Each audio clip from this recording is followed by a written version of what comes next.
Hey guys, welcome to Irish Medieval History. This week I have Eoin O'Neill, who is the specialist in the 9 Year War. If you don't know of Eoin O'Neill and you're covering the 9 Year War, you're doing it all wrong. You need to talk to this man, and that's why we had to bring him on this channel today. In fact, one topic I have been looking forward to of covering the most, which is the evolution of warfare during the 9 Year War, is in fact the topic that Eoin wants to cover today.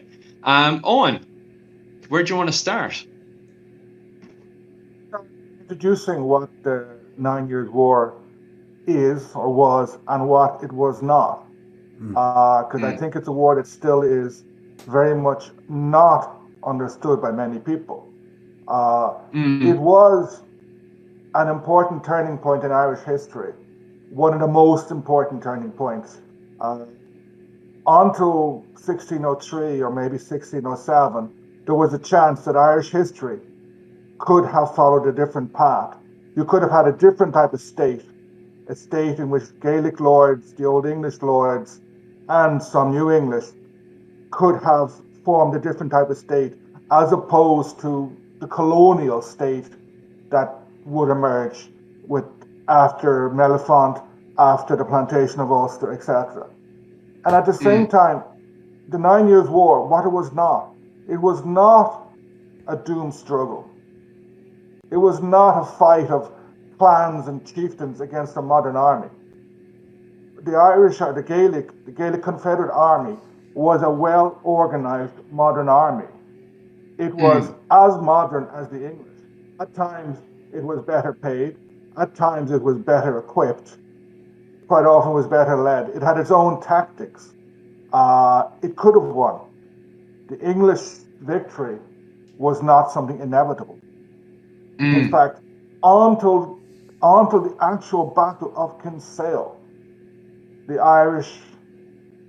Gaelic Irish could well have won the war. If the Battle of Kinsale hadn't taken place, if the Spanish had contented themselves with staying in Kinsale and the Gaelic Irish outside, we would be living in a very different type of state at the moment. And another important thing about the war is it was not fought in a political or military vacuum. It became part of the struggle, the war between England and Spain, which in turn was part of a global struggle between Spain and Holland, or between Habsburgs and anti-Habsburgs, that was known as the 80 Years' War from like 1568 to 1648. Ireland was a small theater in this, what could well be the First World War, because this war was in Europe, it was in Brazil, it was in Africa, and it was in Asia. So I think that's one of the reasons I'm fascinated by the 9 Years' War. It's such an important war. Yeah, you've raised basically so many points within that little introduction there that these would be points that you could go into each one and produce an amazing video on each. It's because this is a topic me and you and Owen had a brief conversation about the other day, and you always found that the wars in Ireland from the English perspective were very underfunded. When you touched on troops being, the army being less funded than the Irish one, or less sort of, proficient. And this was because Ireland was typically seen as almost like a backwater in Ireland. It's England in the sense of like, right, we'll let either Anglo lords deal with it, the justiciar deal with it, we'll throw a bit of money at it, you fix that, and we're going to concentrate on our world problems with Spain, with France, with what the superpowers of Europe at the time. And but this really actually drew their attention whenever, later on as the war was turning effectively in Ireland's favour, and they realised that this was actually a bigger problem than they had anticipated very earlier on. And that's when you start seeing the troops coming across to Ireland and the money coming across to Ireland for the English forces.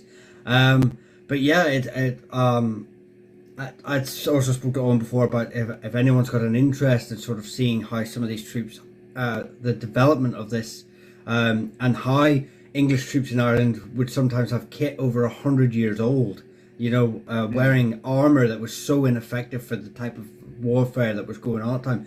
Duncannon Castle actually has some great images and mannequin of Irish fighters, Gaelic fighters and English soldiers in their gear. And to look at the two, it's not a type of what you would expect for the time period. You would almost think England's coming at this from almost medieval, fighting against an Irish army that's so advanced in terms of what they're wearing, what they're equipped with, and the tactics they're using.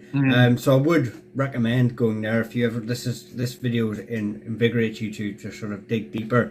So yes, I was about to actually cover that, because what we're saying is, for the YouTube community and history, what we're saying is really big words. Now, the work that's been going on in the universities in Ireland, this isn't anything new-ish, right? It's new, would you say, Owen? But it's not. Since 1990, like Irish historiography, Irish historians have done lots of work on this. Some in English historians, but it hasn't filtered so much down to popular history. And like in England, it hasn't filtered that much into England as well. Yeah, I think the average English person, their idea of Elizabeth is a time of lots of money, a good Queen Bess, everybody happy, when wasn't that. And that's kind of what we're challenging right now by saying these really, how we say, big words. Because the YouTube... I just wanted to, just before discussing arms and arms, I wanted to make a point about finance, if you raised it, Michael, just to give you a figure. Queen Elizabeth spent on her wars from 1559, more or less, to when she died, 5 million sterling. That's what she spent. 2 million was spent on the 9 Years' War, just under 2 million. So that shows you how important the 9 Years' War is. But if you go to an English bookshop, go to a library in an English university, and take books on Elizabethan history, Irish history is separate. Even though Ireland was a kingdom. In 1541, Henry VIII was made King of Ireland. Irish were subjects. Elizabeth was Queen of England and Ireland, and she also claimed France, but that's another story. So she was Queen of Ireland. The Irish were her subjects. She was responsible for what was happening. But the English have somehow said, oh, no, Ireland is different. And I think that's a very, very important point. Like, the amount of money they spent in the 9 Years' War was probably, in percentage terms, more than the United States spent on Vietnam. That's how important the war was. That's how important the war was, but it's forgotten among the English, not here. And when the English do somewhat concentrate on the 9 Year War, they do look at it as, just another Afghan or just another Vietnam, from a modern perspective. And that's when they concentrate. Most of the time, especially in the YouTube community, the 9 Year War is just seen as, Hugh O'Neill is just seen as a little rebel. And he's literally referred to in the YouTube community as just a little rebel that you could whack off. It's called Tyrone's Rebellion. Yes. And it's so insignificant in the YouTube community. And that's why I just love the fact that you're on the channel. Like, I'm so honored that you're on, because you're helping me fight this battle. Myself and Michael, every single week before we come on to YouTube, it feels like we're getting ready for war. And having you on as our great general, it's amazing. Because you've worked on this in the university circle for such a long time. So it's great to have you on the channel now, pushing that battle that we feel every single week we're getting ready. Because prior to this, you have the Wars of the Roses in Ireland. And it's the same thing. I'm working with a few people on Discord and stuff for a War of the Roses project, and it's shocking how much Irish doesn't get covered. That a lot of people are looking at it now, going, "There is something going on here in the background with the War of the Roses and stuff."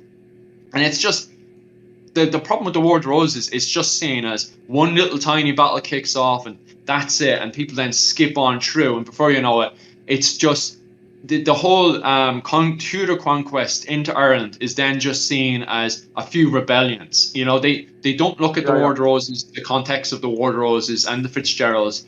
The Fitzgeralds are just seen as submissive subjects of the crown, and then the Fitzgeralds, for no reason, just rebel against the crown. Are just spoilt children. And then you have all these spoilt children, Hugh O'Neill and them all, they're just spoilt children that are rebelling. And that's how the YouTube community looks at it, as these.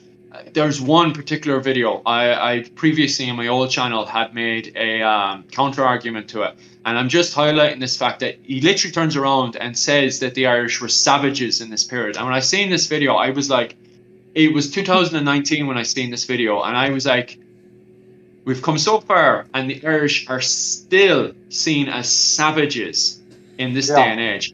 And it shows that Elizabeth and all of the people writing the propaganda are winning, you know. And it's kind of weird that way, that, you know, the the winners write the history books and stuff, and you know, trying to actually find the truth.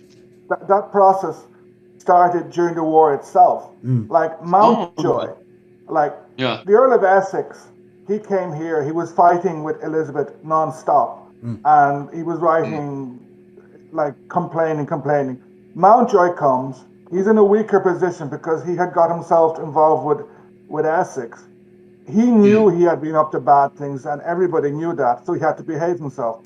So whatever insignificant little fight he had, he writes back to London, to Whitehall, I won this huge battle, these guys were killed, in 2 weeks or in 2 months, Tyrone will fall.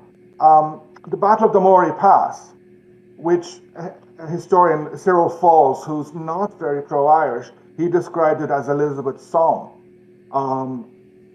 It's in the Moyry Pass between above Dundalk and below Newry. O'Neill goes there, and he has there's English garrisons on both sides, in Dundalk and Newry. He puts his army there, and he stops Mountjoy for almost a month. It's trench warfare. He's dug in. Yes. O'Neill has 3 main trenches, 2 more at the back, and then he has trenches on the side of the mountain. Some of his trenches are, they're on the other side of the slope. Exactly what Wellington did in the Battle of Waterloo. He kept his soldiers back. So O'Neill had trenches like this in the Moyry Pass. And Mountjoy tried, couldn't get through, and then he pulls out. It goes back to Dundalk. O'Neill then leaves because the Moyry Pass was not of strategic importance to O'Neill. He just wanted to fight Mountjoy. So he leaves, and then Mountjoy goes through the pass and says, I have won.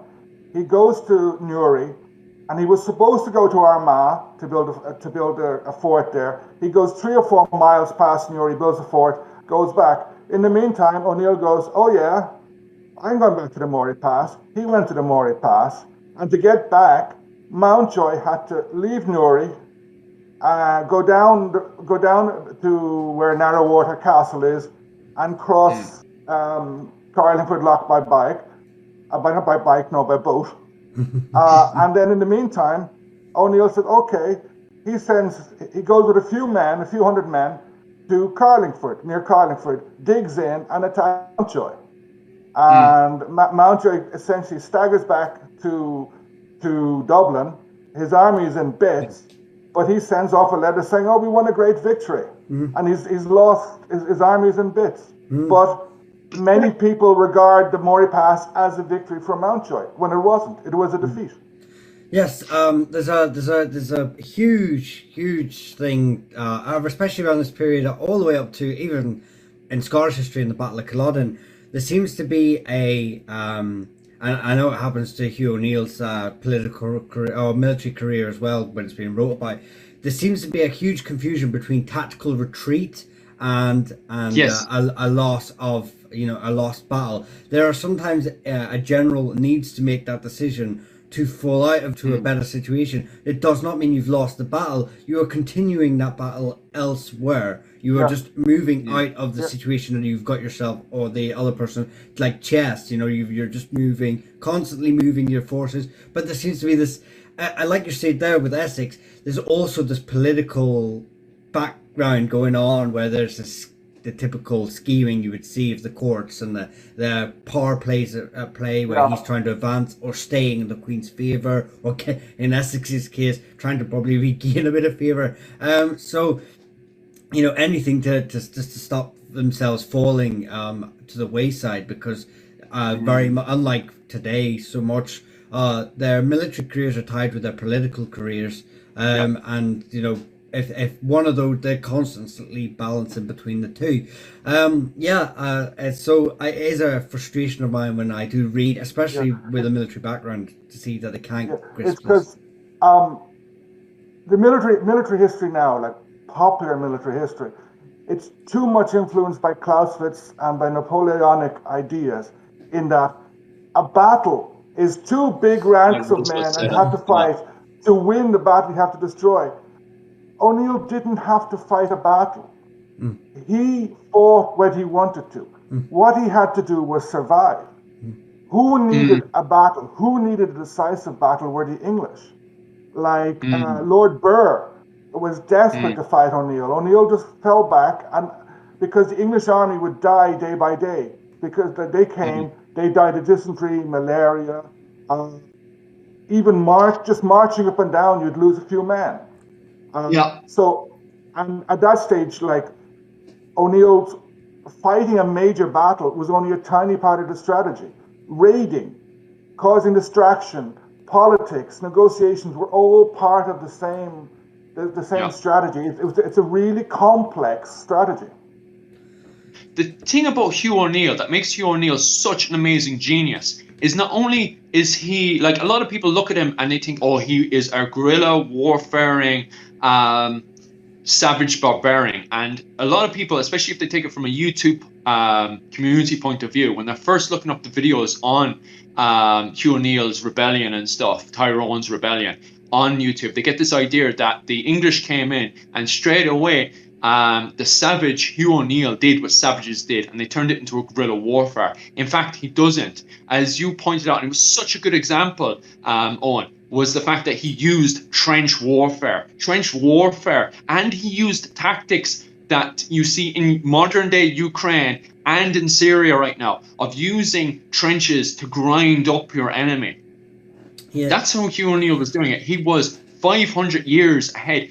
Even the way he's using trenches right now, when I first looked at it, I was like, this is about 300 years ahead. This is like reading about the early stages of the American Civil War. And then I got into a bit more, and now I'm looking at what's going on in Ukraine right now and going on in Syria, and the way that they use trenches not to completely stand like they did in the First World War, but to grind up and slowly eat up parts of the enemy armies, which is way ahead.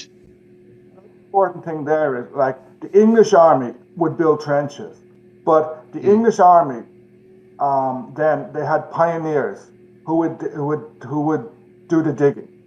The Gaelic army, all of them, especially the Gaelic army from Ulster, they would all be involved in digging the trenches. And it wasn't just trenches. There was something called plashing, plashing is taking, you have a forest, and they would tie, somehow, they would get the branches of the trees and tie them together. So you suddenly create an impregnable fortification out of something that's there. Just an example. Essex, one of his few successes was when he went down to Tipperary and he bombarded Cahir Castle, which was supposed to be the strongest castle in Ireland at the time. But it was a castle, a medieval castle. It wasn't built to withstand gunpowder and cannon, so it fell in 2 or 3 days.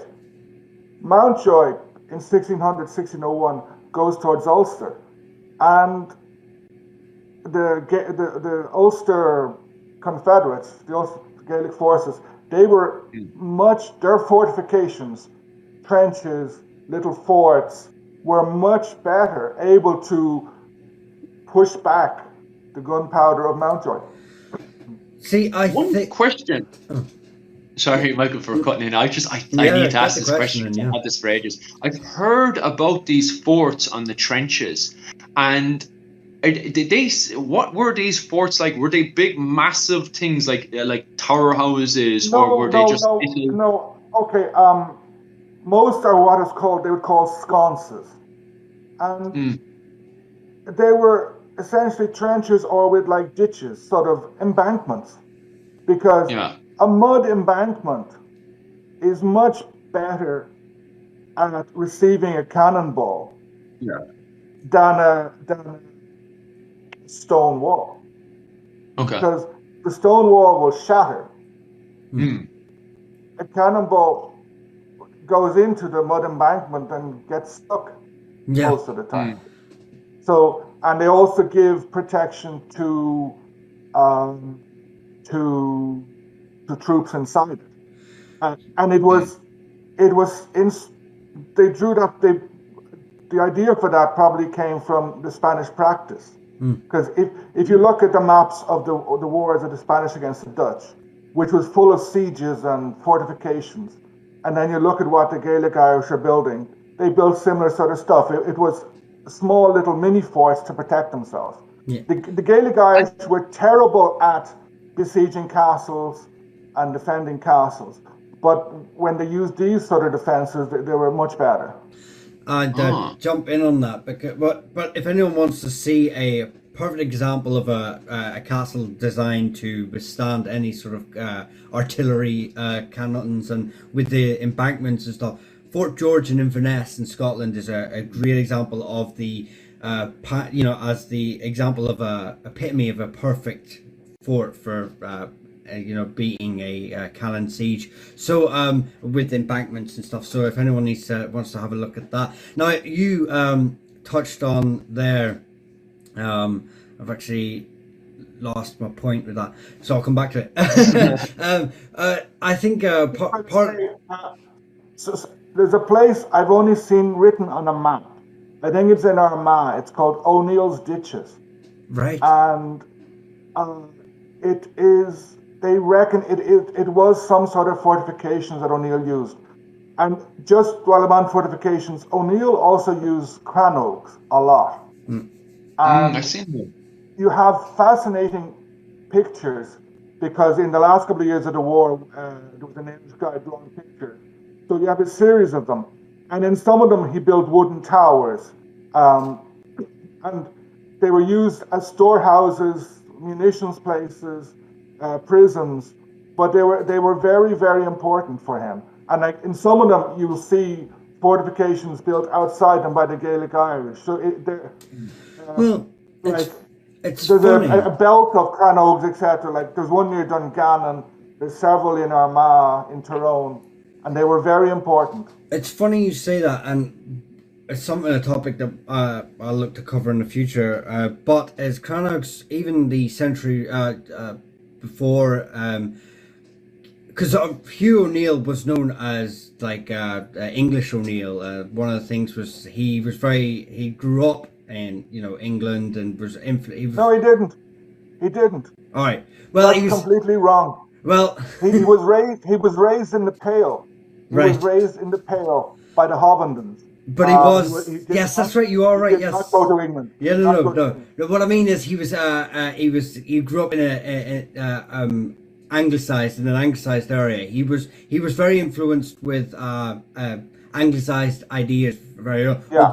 And then he obviously took on this Gaelic persona. He readopted his his family's ideas and everything. He basically grew into this himself and found himself as this, reinvented what he'd lost, I would say. But that's what I'm saying is you find that Crannogs were a very they were used politically as well as a sign to show that I am in touch with the Gaelic Ireland. I am, and this was even in the 15th century. Lords were doing this, leaving fortified houses that these lovely tower houses and living in Crannogs, to legitimize like themselves. Hugh O'Neill had in Dungannon, there was his castle, but I read an article, and I think it was by Jim Logue, where he discusses the thing of Crannogs.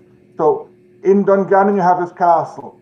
Outside Dungannon you have his Crannog, which is because he's an O'Neill lord. O'Neill lords need Crannogs. Yeah. His brother, right-hand man, Cormac MacBaron O'Neill, who lived in O'Hare, I think it was in Tyrone. I'm not sure how you pronounce it. Augheor. He had a castle and a Crannog as well. It was, and so you just mentioned Hugh O'Neill's personas. He had an ability to move between the two different worlds, and I always think like James I and Elizabeth, they made such a huge mistake by not using that. Because if you look at Scottish history, Argyll, the head of Clan Campbell, and also an English or an anglicized Scottish earl, he was such an important. He was able to move between the two worlds, between the Gaelic Scottish world and the English Scottish world. Yeah, and like there was various of them with who had a huge impact. Yeah, O'Neill could have, if Elizabeth and/or James knew how to deal with him properly. Yeah, Elizabeth could have saved loads of money and loads of lives. Yeah. Well, this is because obviously we have you're going through a process of it's effectively an attempt to, but it actually happens a little bit later. But this is the foundations of this harmonization of basically, making sure that the Isles, the British Isles, are one in culture, in language, in everything, because they realize that these sort of almost identity politics are what causes the rifts within, and they can't afford. England's looking to be this, America's and stuff like that is looking to be this global powerhouse, and it really doesn't want to be sat on cracked foundation, what it would assume to be cracked foundations, because you're allowing, but we now know that no matter what, these things are always going to exist. It's almost, genetically bred into us as humans, because you still see it in Northern England and Southern England now, this divide. I think it was about making it more manageable. But yeah, there's going between two worlds. Now we see like Feasa McHugh O'Byrne, just before the 9 Years' War, in the build-up, he's obviously going through his rebellions. I often feel that he is the one that's mistaken for this, because he was very, I want to say, he fought old style. He didn't have this new model army that that Hugh O'Neill was going through, reinventing. In the 9 Years' War, the two were very closely connected. Yep. And it has been argued that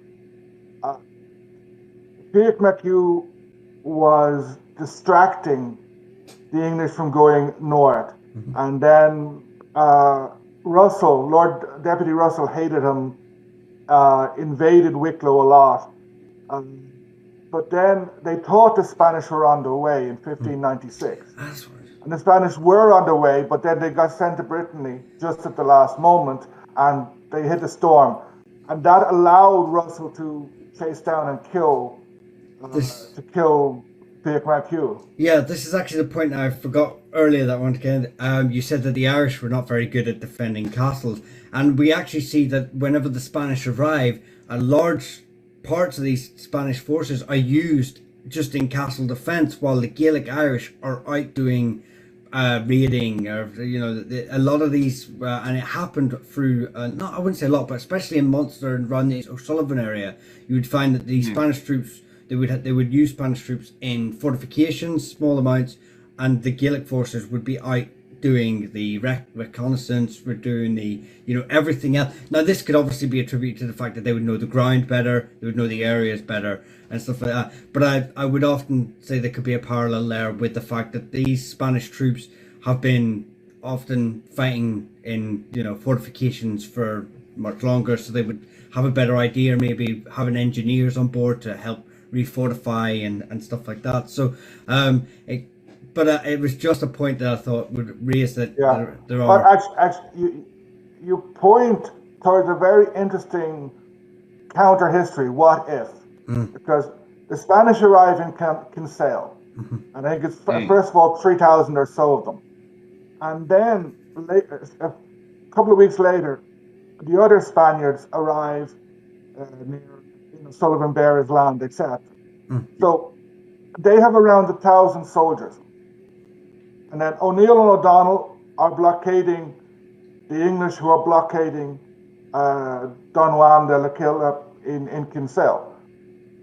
Don Juan, he had spent like a year or so blockaded in Brittany a few years before. But in Ireland, he had no patience, so he's insisting that O'Neill and the Confederates attack him. So O'Neill says, okay, but give me the Spaniards that you have in Dunboy Castle, in Bearhaven, etc. And the commander of those ones, I think his name was Zubiar, he was an admiral, and he said, no, I'm going to garrison them. So he sent like 150 men to O'Neill.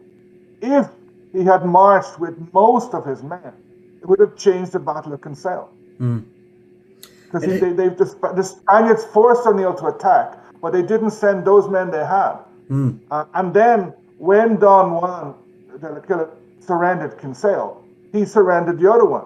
So it's a very interesting what if.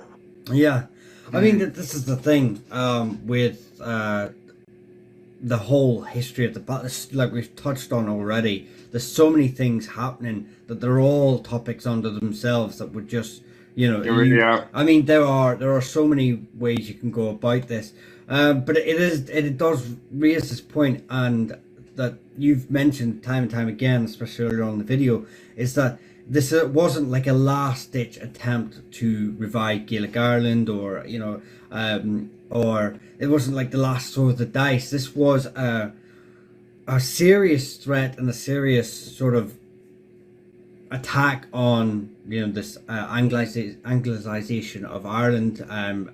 This was like, had enough. You keep bringing in this and cutting the hamstrings of us, and and I feel that it could, like say, if things had just like so many things with history, if the right things had happened at the right time, then we could have had and I'm not one to go what would have happened, because this could have been drawn out even longer. The English, I don't think the English, one of the problems with Ireland is our location close to England, is the fact that we are almost like a leapfrog position for Spain to get into England, which is why one of the reasons why we couldn't really be allowed to fall, because we are then, this Catholic nation has a foothold so close to, it's hard enough that they have the Dover in England to protect. They don't need the eastern side to western side to protect as well, because that's a very long border.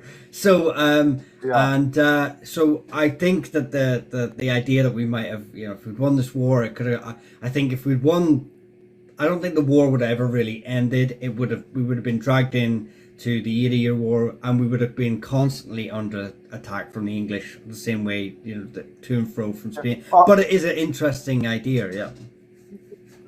The war would have ended in 1603 because Elizabeth died. When Elizabeth died, her soldiers, her Mountjoy, the Lord Deputy, Chichester, Carew, all of them, their powers are gone until they get a new command from the new king, whoever it might be. Wellington said that Waterloo was a near-run thing. The Kinsale, the battle was a fiasco, but the siege was a near-run thing. if the Irish hadn't, if O'Neill hadn't attacked, if they hadn't been forced to attack, Mountjoy would probably have to try and break out and fall back. Cork could have gone over then to the Confederates, Limerick, but you would have had a successful Spanish army, which, what could it have done? If you just look at the map, it would have beaten the main English army, because the English didn't really have, apart from the men in the Netherlands and the ones that they had trained bands in England, they didn't have a proper army. And Elizabeth was on her way out. She was old, so it could have changed the succession. James mightn't have got in. Maybe it would have been someone else. Or James would have got in, but he might have had to say, I will give better treatment to Catholics. Or he would have had to tolerate a less centralized country in Ireland. This almost happened. It almost happened. And that's why it's so important. Could you imagine English history in the 17th century without the plantation of Ulster, where you still had powerful Earl of Ormond, powerful... Oh. Time. I've lost you. Okay. Yeah. Oh, it's back again. Yeah. Okay. Yeah. So without, could you imagine a different 17th century English history where you wouldn't have had 1641, where Ireland would have been somewhat united? What would have happened in England? Would there have been a civil war? It would have been very different. Yes. No. It leads on to the whole thing. It goes into Jacobitism and then culminating up to the Battle of Culloden in 1745. So yeah, this is a really you could almost write an amazing book just on the alternative history of what could have been.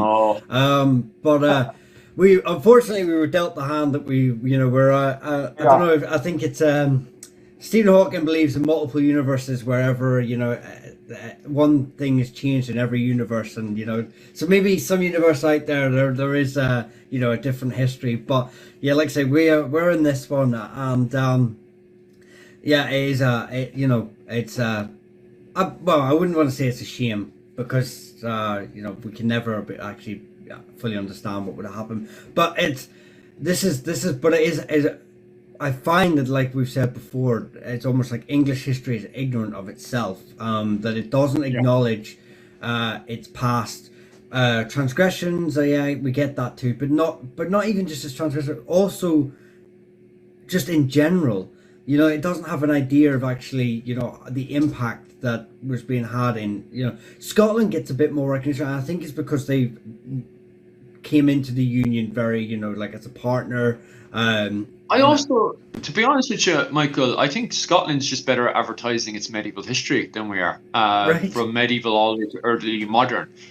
Because any time you talk about Scottish history, they straight away are programmed to go in and talk about William Wallace. William Wallace is the first thing that comes up in their minds. But if you talk about medieval history in Ireland, for some strange reason, they talk about Michael Collins and 800 years of British occupation.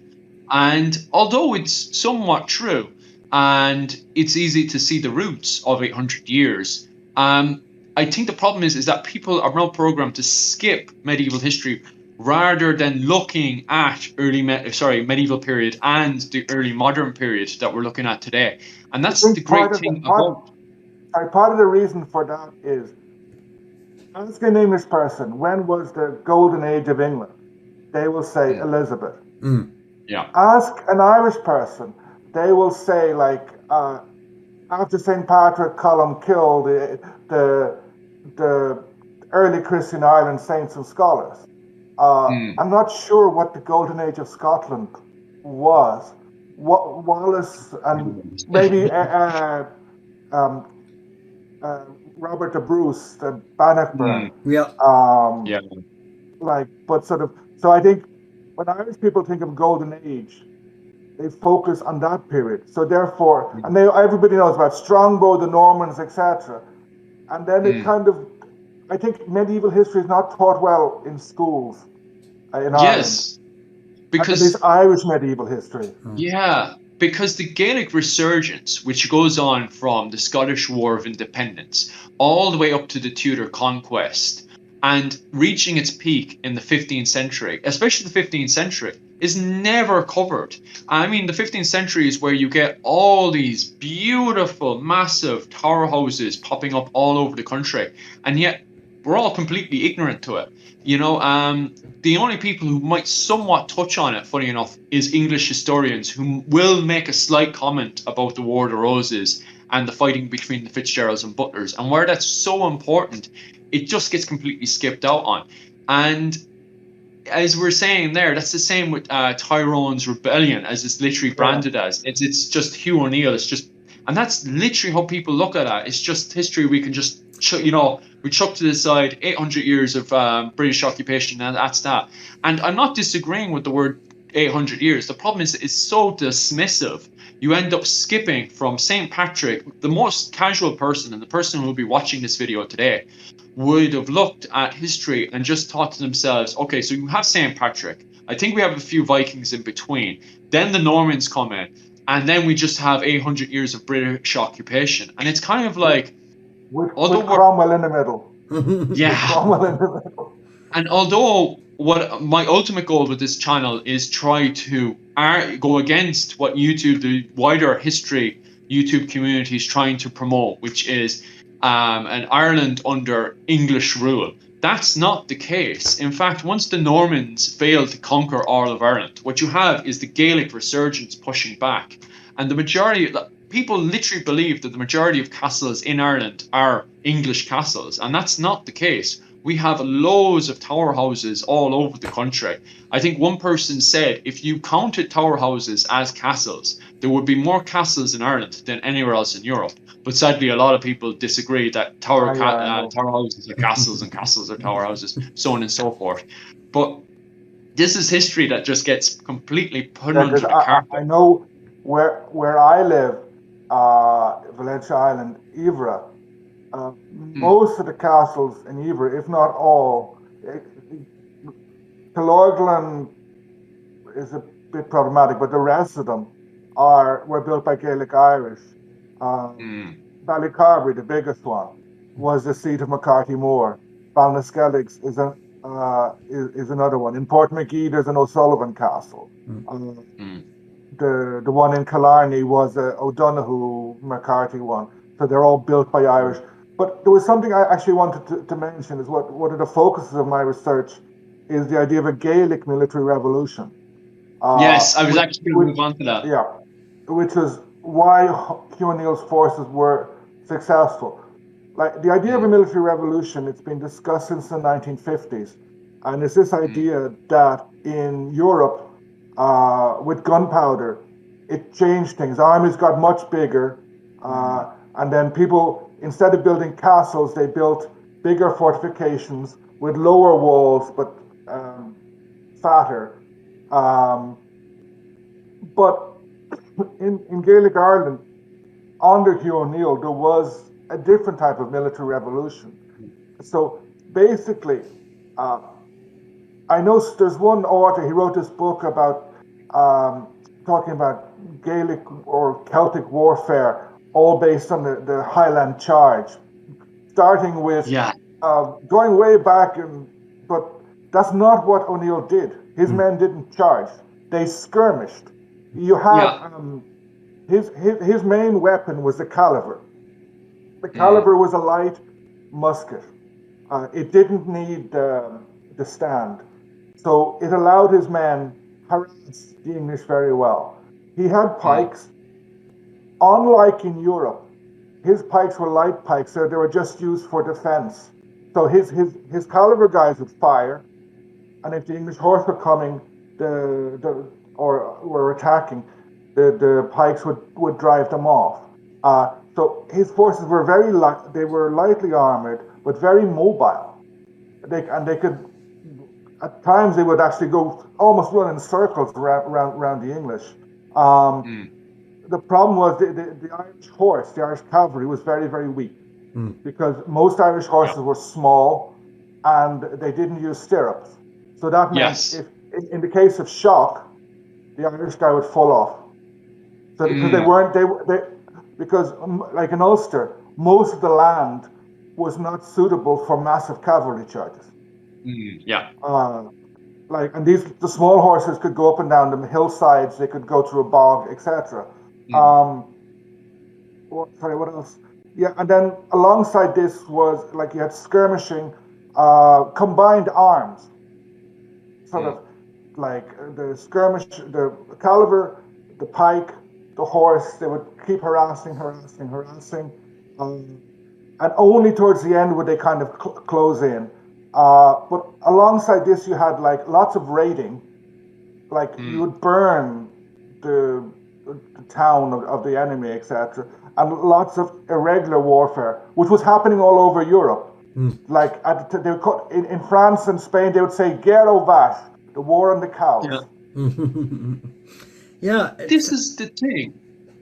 Sorry for my cutting in. I'll just say my little bit here. Is that the YouTube community believe that Hugh O'Neill was just a savage, that when the English came in, that Hugh O'Neill was using guerrilla warfare. Now, I know the YouTube community is another step down from what you're used to, but that's just what we have to deal with.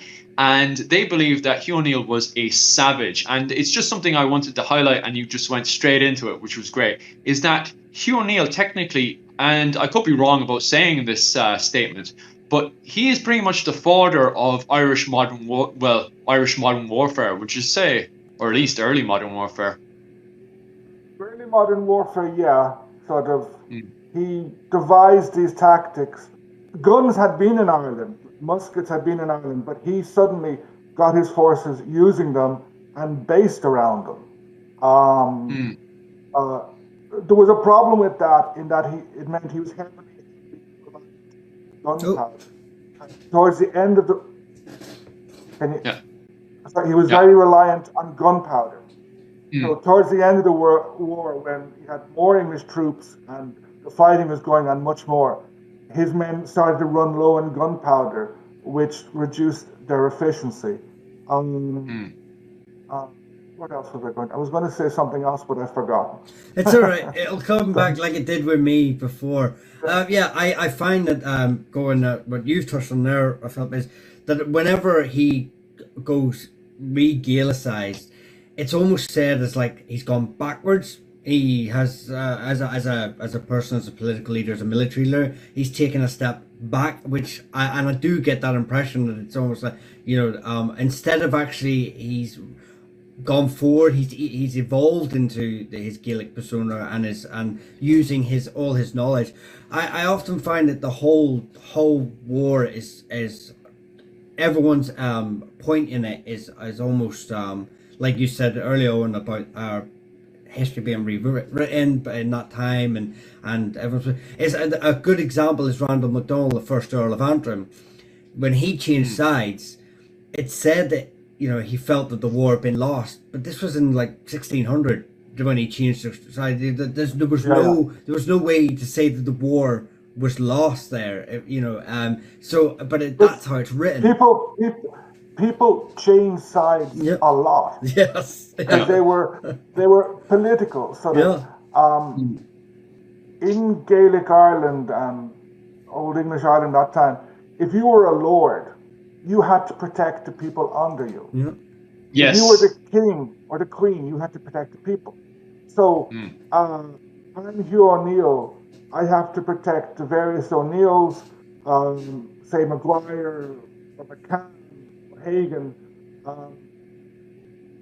the O'Reillys, etc. Mountjoy is going through Cavan.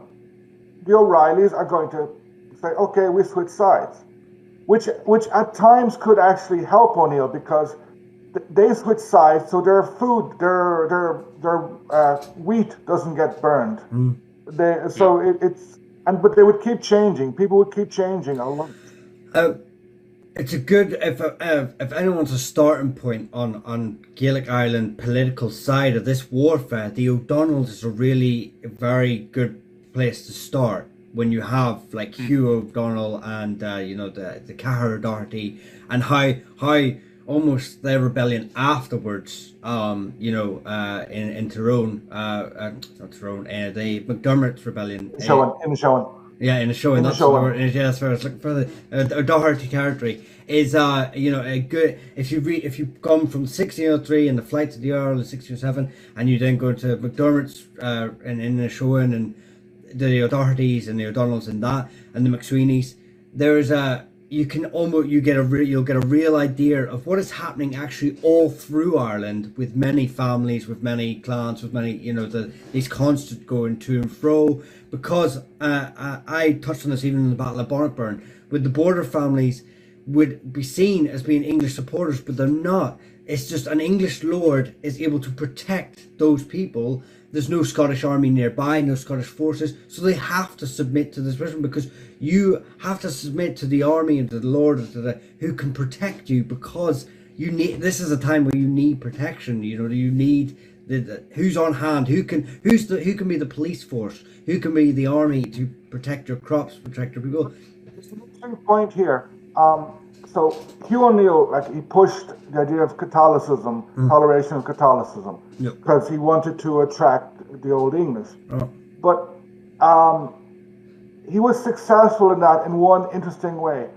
You mentioned the O'Donnells. So Hugh O'Donnell's main rival was his cousin, Neil Garve. If you study what demands that Neil Garve presented to the English, like they're discussing him joining them, he says freedom of religion. Yeah. Exactly so for him, he was partially agreeing with O'Neill's aims, but he was going to go over to the English because he wanted to boot out Hugh O'Donnell, which he basically did. Well, and then he got shafted by the English afterwards. Yeah, but this is the thing, freedom of religion as well. We know that, like, the Viscount Baltinglass, the families there and stuff, around the Pale, a lot of these noble families, the Hards and stuff, were Catholic. So they weren't into, they had problems. These English families, these English noble families, these Marcher families of, around Wicklow and stuff like that, were having a real problem with the fact that this whole, religion, Protestantism being pushed into Ireland. So it wasn't just the Gaelic Irish that were against this. Interestingly, in that many of the English soldiers were Catholic. Some of the Bagnalls were Catholic. They would, especially from the north of England, they were still Catholic. They had no problem killing Gaelic soldiers, but they would go to Ireland because there was less prosecution of them, less persecution of them. And like a nephew of Henry Bagnall, who was killed in the Yellow Fort, was executed, I think, in 1652 by the Cromwellians because he was a general in the Confederacy Kilkenny Army. It's these strange connections of history. Yeah, it's there were so many, because I this is one of my things about whole history, is that you have people that build this connection to, and the O'Donnells, we've just touched on it, but for an example, the O'Donnells fought against the English at this battle, and it's like some of them did. Yeah. This is the thing. Yeah. We look at them as one entity, and it's not that simple. Every week we have a casual medieval watcher, and they will get so worked up when we bring up the whole thing of this clan switched over to this clan. So we, at least once a week, we have to explain that the medieval period and our modern nationalist period are completely separate. That when you watch Irish medieval videos, you have to put on your Irish medieval glasses to watch them, because this isn't a period of nationalism. This isn't a period where people are looking at this as a unified Ireland with a Taoiseach, somewhat unified. But we're not there for a unified cause. Back, as you said there, Owen, is the fact that in the medieval period, people are just looking after their families and all the people under them. That's their main priority. they have no clue about a tricolour flag. They have no clue about the country of Ireland. They Actually, may know. I would disagree with you a bit there, in that Okay. Hugh O'Neill he pushed the idea of what's called fate and fatherland. Mm-hmm. It started Bolton Glass and then Fitzmaurice. Hugh O'Neill pushed it. He was successful to a certain extent, but Okay. many of the Old English, although they agreed with the idea, they wouldn't tolerate being led by a Gaelic lord, Oh. because they saw themselves as having shed their blood. Their families had fought against the Gaelic Irish since 1169 or whenever. Yeah. That's the one. It was tried in the Confederacy of Kilkenny, and it didn't work that well. So I agree with you about, like, from the Enlightenment, the Romanticism, nationalism, but you did have patriotism, and you did have people who, like O'Neill in 1599, he produced a list of demands, and they're very patriotic demands, saying that Ireland should basically be governed by Irish people, because from the downfall of Kildare, there was never an Irish Lord Deputy. Yeah. So O'Neill said, "Look, we should have freedom of religion, and it was almost like pre-home rule that he was asking for." Yeah. And when you say about the Irish identity, you're including not just the Gaelic Irish, but also what the Gaelic Irish are calling the Old English, but what the English are calling Irish. There's something growing there. Like, yeah. the Irish word for Irish only gets invented in the 1620s in Gaelic Irish scholars who've gone to Louvain to study. They invent the word Erenig, Irish.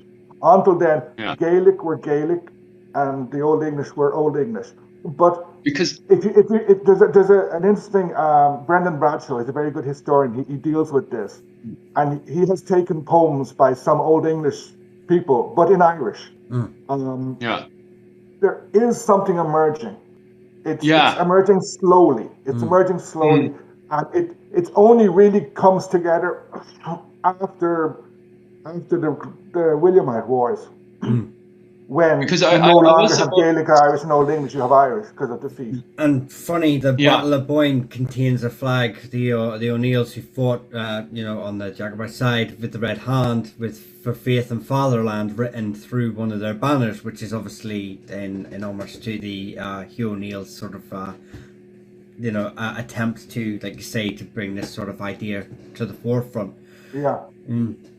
So it's because it's quite interesting that you bring up, because I always, no matter what, for the whole medieval period and the early modern period, anytime I look at the Gaelic, looking at the Normans, they always refer to them as the Old English. But I found it really interesting when the War of the Roses is coming to an end in Ireland, Henry VII writes a letter over to Kildare Fitzgerald, and in all the letters between Henry VII and the Fitzgeralds, he always refers to the Fitzgeralds as the Irish. It's the Irish lords, and he's mostly referring to them as the Irish lords as a kind of they're savage. They're pretty much rolling around in the dirt. That was my view on it. So I always, when I first seen the original literature and the letters to do with it, I was kind of blown away that he was referring to the Fitzgeralds as Irish. He wasn't referring to them as English. Now, obviously, I think it's who's the historian? There's one historian that is literally the Fitzgeralds are English, and that's that. Sorry? The Fitzgeralds, the Butlers, they saw themselves as English. They were English born in Ireland. But some of them recognized that they said, look, the Gaelic Irish think we're English, but we go to England, and the English in England think we're Irish. And there was one famous occasion. One of them is visiting Elizabeth, and she says, "Oh, you can speak English," or something like that. Sort of. And the guy is, "Of course, I can speak English." Yeah. So the Old English were getting squeezed because the interesting thing about the Old English, they said, "We are English, born in Ireland, and most of them were Catholic, and said, although we are Catholic, we are loyal to the monarch of England. But at the time in England, you had starting to grow the idea that to be English, you had to be Protestant. And if you were Catholic, you couldn't be a good subject, you couldn't be loyal. The Old English said, no, that's not true. And they wouldn't join with, once the Gaelic Irish get defeated, the Old English position is so much worse. Yep. It's so much worse. And suddenly they're almost gone. This is a point that I think should be raised again separately, is the actual, we talk about the death of Gaelic Ireland from the lead up to the fight of the Earls, but actually, and like people like you see whenever the Presbyterians come across and stuff like that, minority religious groups and minority cultural groups, we say, as in like the Old English and stuff like that, really get hit hard as well. And it's often forgotten about that. It's oh, whoa, the Gaelic Irish, the Catholics, and yes, okay, we know about that history, but these other groups that are formed in Ireland and Scotland, and like I say, like the Presbyterians and stuff like that, have a terrible time of it as well. And and because it's like you said there, it's this push for Protestant English. This is what I touched on earlier. This harmonization, this almost like becoming a single entity, and everyone is sort of everyone is London English basically, and that's what they're trying to push for. So it's almost like these wee groups of Scots, Gaelic, Presbyterian. So many other we religious Catholic are all being squeezed to conform to this like That's one of the reasons why I insist that the 9 Years' War is such a turning point.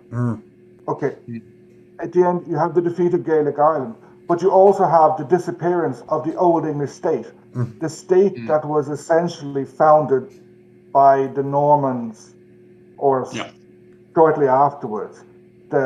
That probably reached its peak under the Garrett Moore Fitzgerald. And you have lots of families, you have lots of marcher families, but you have lots of families who were lawyers, and they would have positions, they were judges, they all had these positions. They start getting excluded. And then you have people come along, Chichester and all these guys, and suddenly the Old English are gone. They're excluded. And then in the first decades of the 17th century, they'll start making loads of new towns, and all of a sudden there's a Protestant majority in the Parliament. The Old English Parliament is gone. The Old English state is gone. You now have a colonial state. And then Irish history is kind of stuck in a single part as such. You have the Cromwellian Wars and the Williamite Wars. But the real rupture was the 9 Years' War. Yes, and I'd agree with you. We've touched on this before. Felt this 800 years argument that gets thrown by. We really feel that really it happens in the Tudor period and the Tudor conquest of Ireland is really where the occupation of English occupation and that first, okay, there were other attempts to colonialize, to take over Ireland, and there was that to and fro for many centuries, 450 years before, but it's really the real conquest, the real, if you want to say 800 years, I'd really start it from here, during the Tudor conquest. And that's the wee twitch in my eye whenever someone says anything to do with 800 years. I'm like, that's not been that long. We held them at bay for 450 years before. Yes. Yeah, I'm sick of seeing maps on YouTube where somebody just has England completely controlling all of Ireland, and I'm like, you've just deleted my history. Thank you. So sadly, I could literally talk about this all night. Michael, I think we've gone past our time, have we? Yeah, we were just on. Yeah, we're about 2 minutes. So that's a real pity and sad. I still have like a million questions that I will be asking Owen after this if he isn't racing off the bed. But sadly, this is all the recording we can do. Please, if you have more questions, we will be posting Owen's channel down below, and we will be posting all the stuff that Owen wants us to post down below as well. I mean, all the references from today, if Owen wants to. and we will also be posting a lot of other stuff. I know a lot of casual people would suddenly their eyes peeking out, going, "What? Hugh O'Neill isn't a savage?" So you will have endless amount of questions about this, everything we've discussed tonight, which goes completely against the YouTube historian community. But you know, we're pushing here. So if you have any questions, please, and it's great for the algorithm, please comment below. And as always, we're going to continue this war against the rest of the YouTube history community that Ireland was a backwater. In fact, Ireland was awesome. Of course, it was awesome. So please support our war against the rest of you and subscribe to the channel, ring the bell button. We will also be posting up clans and dynasties down below and Owen's channel as well. So thanks very much, guys, for watching. I'm going to say it now. Thank you so much, Owen, for coming on. Yeah. That was by far one of my favorite discussions I've ever had. You're a wealth of information, and I really hope we find a topic or an excuse to bring you back on again, because I just absolutely enjoyed this podcast. Hopefully you're up for I haven't invited you yet, but hopefully you're on for next week so we can do a Christmas special. Just make sure you bring the alcohol. I'll be bringing water because I live in the countryside in the middle of nowhere in Japan, in an island in Okinawa. So if I get lucky, we might have some alcohol here in Japan. If not, I'll be sticking to the water. And as always, guys, thanks very much.